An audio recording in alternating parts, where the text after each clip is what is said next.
എല്ലാവർക്കും പുതിയൊരു വീഡിയോയിലേക്ക് സ്വാഗതം. ഇന്ന് നമുക്ക് മറ്റൊരിനം ചീരയെ പരിചയപ്പെടാം. ഇതാണ് പൊന്നാരി വീരൻ. ഇതൊരു പയർവർഗ ചെടിയും കൂടെയാണ്.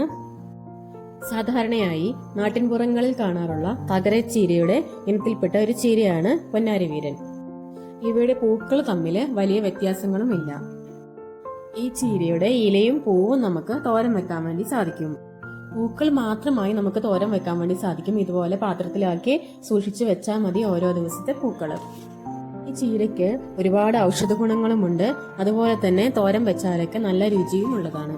പൊന്നാരി വീരൻ ചീര പിടിച്ചു കിട്ടിയാൽ മതി, ഇത് നല്ല പോലെ വളരുകയും ചെയ്യും. നമ്മുടെ വീട്ടിലേക്ക് ഒരു ചെടി മതി, ഒന്നിടവിട്ട് ഇലകൾ നമുക്ക് പറിക്കാൻ വേണ്ടി സാധിക്കും. പൂവും കിളിന്തി ഇലയും തോരൻ വെക്കാം. വയറ്റിലുണ്ടാവുന്ന പുണ്ണ്, ചുമ തടയാൻ, മൂത്രതടസ്സം മാറാൻ, ത്വക്ക് രോഗങ്ങളെ ചെറുക്കാൻ ഒക്കെ ഈ ചെടി വളരെ നല്ലതാണ്. ഈ ചീര വിത്ത് പാകിയാണ് കൃഷി ചെയ്യേണ്ടത്. സൂര്യപ്രകാശം കിട്ടുന്ന ഭാഗത്താണെങ്കിൽ നല്ല പോലെ തഴച്ചു വളരുകയും ചെയ്യും. ഈ ചീര നമുക്ക് മുറ്റത്തൊക്കെ പൂച്ചെടിയായിട്ടും വളർത്താൻ സാധിക്കും. കാരണം പൂവുണ്ടായി നിൽക്കുന്നത് കാണാൻ തന്നെ നല്ല ഭംഗിയാണ്. അതുകൊണ്ട് തന്നെ ഈ ചീര വെച്ചു പിടിപ്പിക്കുകയാണെങ്കിൽ രണ്ടുണ്ട് കാര്യം.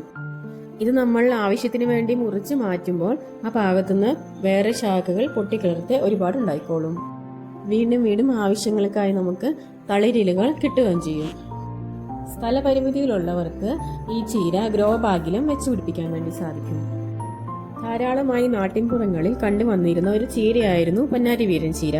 ഇതിന്റെ ഔഷധ ഗുണങ്ങളും ഉപയോഗങ്ങളും പഴയ ആൾക്കാർക്ക് ധാരാളമായി അറിയാമായിരുന്നു. പുതുതലമുറയിലുള്ളവർക്ക് ഇതിനെപ്പറ്റി വലിയ ധാരണയൊന്നുമില്ല. ഇങ്ങനെയുള്ള ചീരയുടെ ഗുണങ്ങളെല്ലാം മനസ്സിലാക്കി എല്ലാവരും തന്നെ ഭക്ഷണങ്ങളിൽ ഉൾപ്പെടുത്താൻ ശ്രമിക്കുക. ഇത്രയേ ഉള്ളൂ ഇന്നത്തെ വീഡിയോ ഉപകാരപ്രദമാണെന്ന് തോന്നുവാണെങ്കിൽ ചാനൽ ഒന്ന് സപ്പോർട്ട് ചെയ്യുക, സബ്സ്ക്രൈബ് ചെയ്യുക, അഭിപ്രായങ്ങൾ കമന്റായിട്ട് രേഖപ്പെടുത്തുക.